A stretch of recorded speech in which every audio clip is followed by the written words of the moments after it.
6-year-old Katie Irwin needs help. She was born with a congenital defect which left several holes in her heart. In spite of 5 catheter operations and open heart surgery, there are still holes her doctors could not close. Too much blood still flows to her lungs.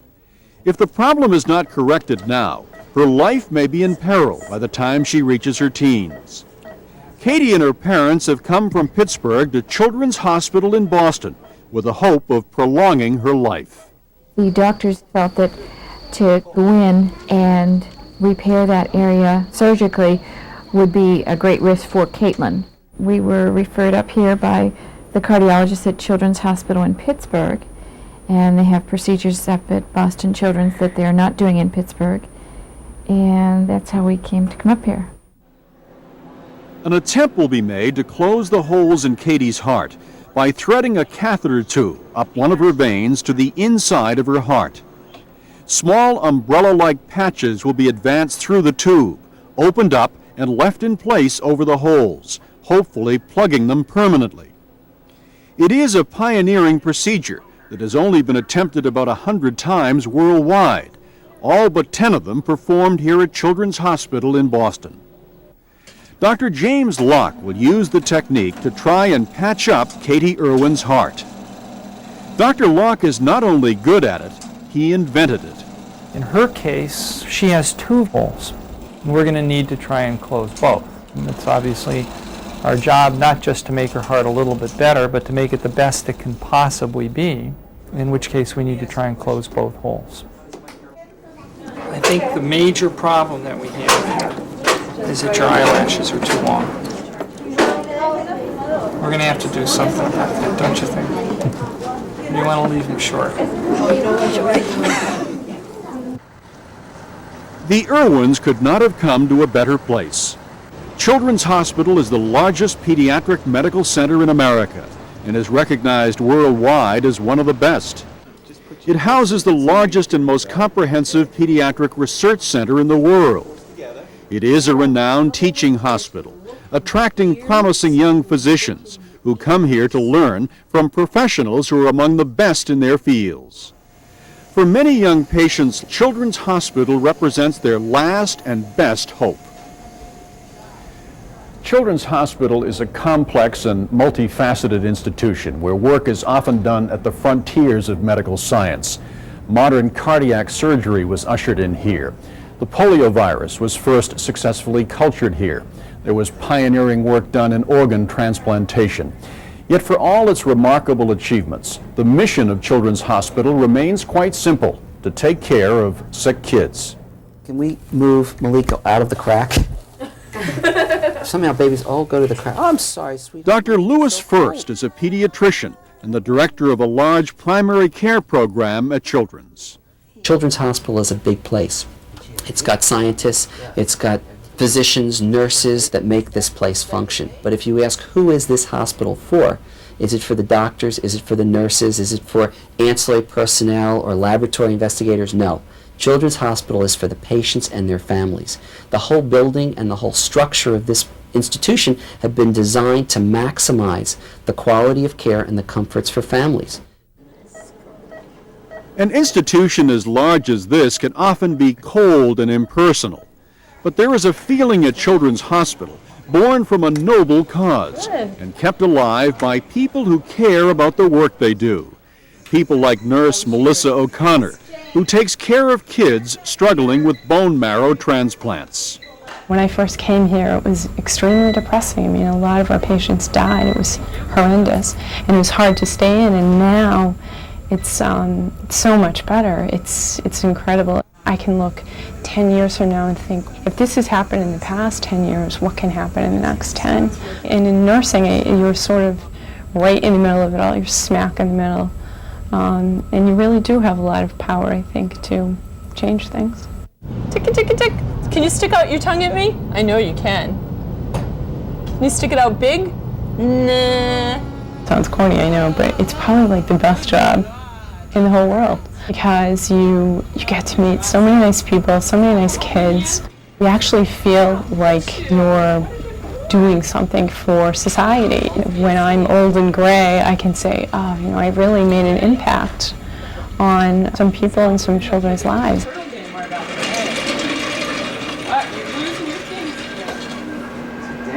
Katie Irwin and her parents are nervous. In a few minutes, the girl will go into the operating room for a cross-catheter closure procedure on her heart. In a few hours, the Irwins will find out just what impact this new technique will have on their young daughter's life.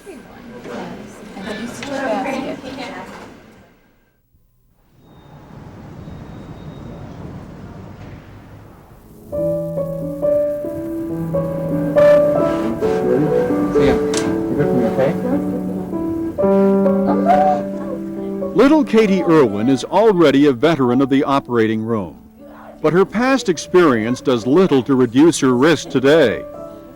First, she will undergo general anesthesia.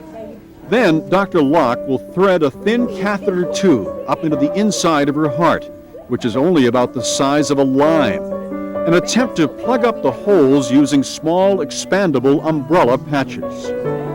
Without this technique, Katie would have needed another open heart surgery to try and close the holes. Her chances of dying on the operating table in that case would have been as high as 20%. Today's procedure is far less risky, but that has little comfort to her parents, who are already waiting anxiously for the outcome.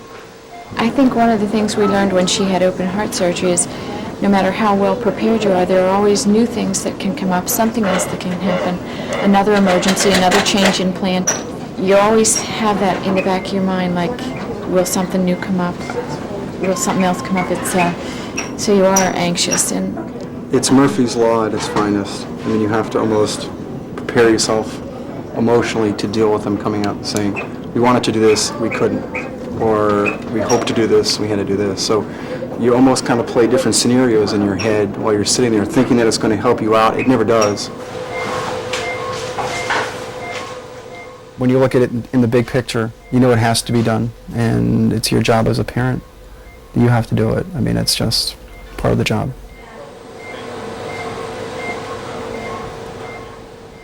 There are few things in this world as scary as having your child undergo major surgery. A few years ago, my youngest daughter had an operation here at Children's.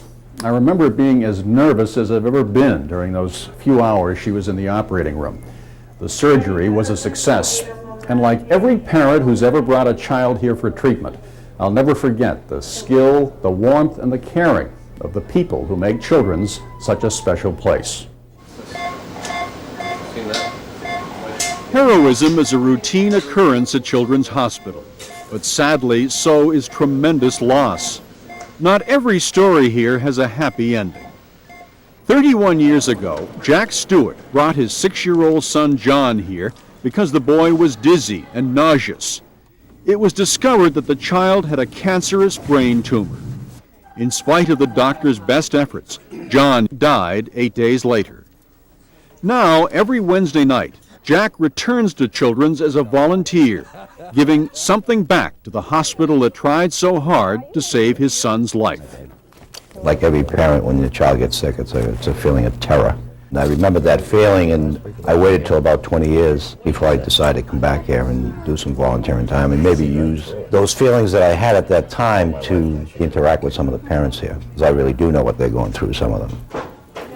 You beat me last time. Remember we played that game last week? You were good at that. Sometimes when you walk into a room and see a parent, they almost look worse than the child.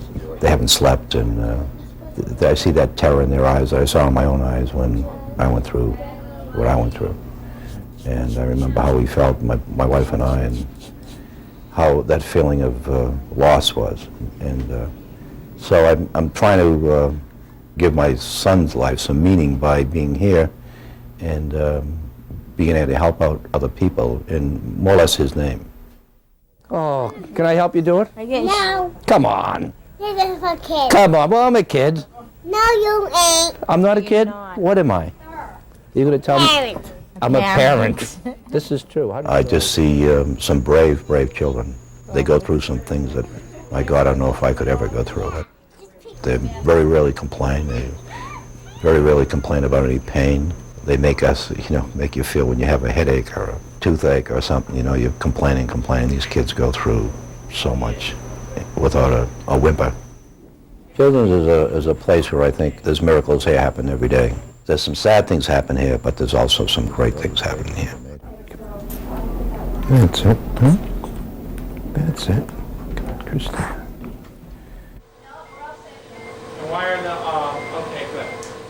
Katie Irwin has been deeply asleep now for more than 2 hours, her catheter procedure well underway.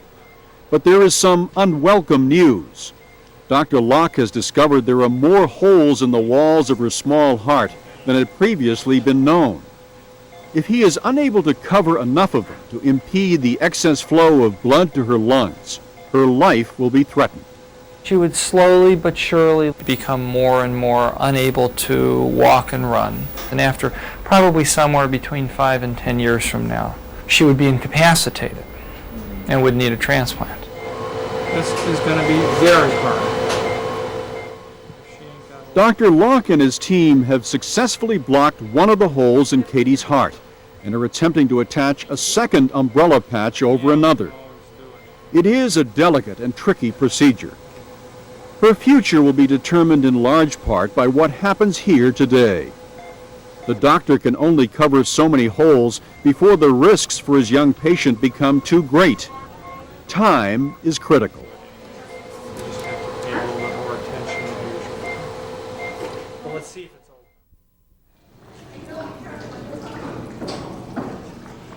A first-rate hospital should have state-of-the-art facilities and an expert medical team. A first-rate children's hospital needs even more. It needs more than sterile rooms, stainless steel, and sophisticated medical technology. This is a place that is also, for many kids, a temporary home. Suzanne Grasha is an activity therapist who tries to make Children's Hospital a friendlier place for the kids who have to stay here. A hospital can be a frightening place. People are examining them, they're strangers. They can easily meet 50 or more people in one day. So we try to ease their fears a little bit in an activity room where a child can be a child and they can be more the child they are at home. Well, you know what? You had the brush in the green and now you just put it in the yellow. Well, the orange. Now you got two colors. It takes more than medicine to make a child well, especially when you're talking about kids. It takes more than that dose of medication and the physical care that they're having done here. It really involves their psychosocial well-being and their ability to be kids. 1, 2, 3, put your hands in the air. 1, 2, 3. Every Tuesday afternoon, a floor show of magic, music, or comedy is performed at Children's for kids recovering from chemotherapy, sickness, or surgery. They come in wheelchairs or on crutches, often with IV poles in tow, to escape together for a few minutes back into the fantasy world of a child. The program is cablecast live throughout the hospital for kids who are too bedridden to leave their rooms. The children can call down while the entertainer asks them questions, so they really become a part of the program. To be able to participate in this kind of an activity can really assist this child in such a great way. They're able to communicate with people beyond, the nurses, the doctors that happen to be going into them. It really gives them a sense of community, a sense that there are other kids out there that may be feeling the same way that they are.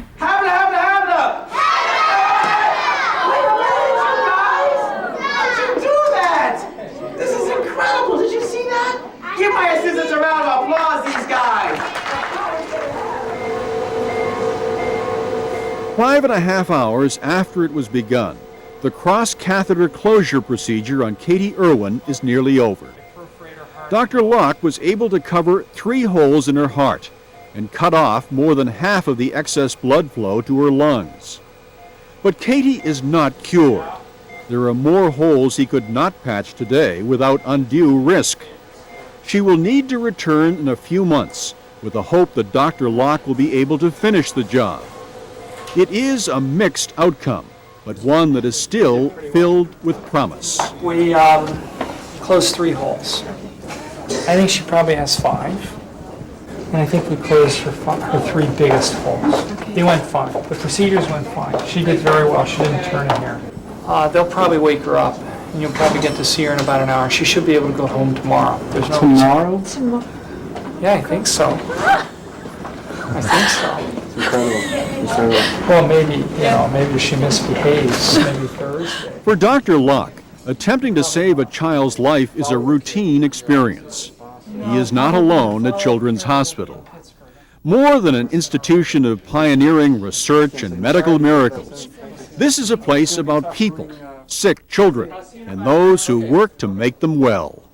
The commitment by the personnel here not to see their jobs as something that starts at 9 and ends at 5, but if a child needs to get that help or that additional ride out of the hospital or needs a doctor to show up or nurse into their community setting to make sure things work, that's what makes this place special. Here, everybody is aware of everybody's commitment. There's much less the doctors do this, the nurses do that. It's we all do this for the good of a child and family.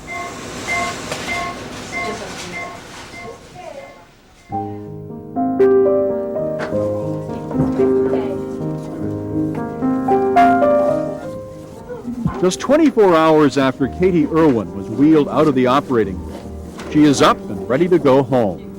She will rejoin her kindergarten class in Pittsburgh in 2 days. For the Irwins and many others like them, Children's Hospital has been both a life raft and a beacon, helping to prolong their daughter's life and lighting their way toward a more hopeful future.